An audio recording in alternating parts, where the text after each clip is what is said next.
V mariborskem družinskem podjetju Neonart so lani praznovali 50. obletnico ustanovitve in bili med prvimi prejemniki priznanja Obrtno-podjetniške zbornice Slovenije za pol stoletja delovanja. Že leta 1967 je oče ustanovil obrtno delavnico pod nazivom Svetlobni reklamni napisi Krev Viktor, kjer je že takrat imel svojo lastno proizvodnjo.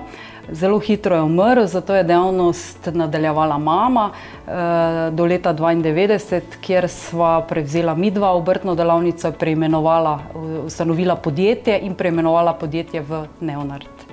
Odkot ime Neonart? Ko sta podjetje prevzela Helena Krev Vzorec in Stanko Zorec, so osvojili neonsko tehnologijo. Neon je pozneje prišel iz mode, a imena niso spreminjali. Moda se vrača in mladim so spet všeč neonske cevi, ugotavlja direktorica. S čim pa se ukvarjajo? V podjetju Neonart izdelujemo reklamne napise, reklamne stebre, od začetka same konstrukcije, izdelave aluminijskih oblog, led razsvetljave in dokončne postavitve montaže na licu mesta.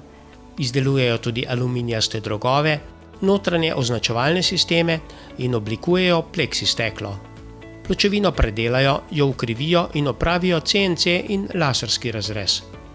Opravijo tudi grafični del posla, ki vključuje razrez folije, digitalni tisk, lepljenje in drugo. V podjetju je 17 zaposlenih.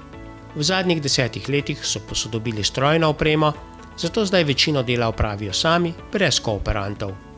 V oglaševanje jim ni treba vlagati. Veliko posla namreč pridobijo na podlagi priporočil zadovoljnih strank. Ozirajo pa se tudi po tujih trgih in iščejo tržnika, ki bi prevzel avstrijski trg.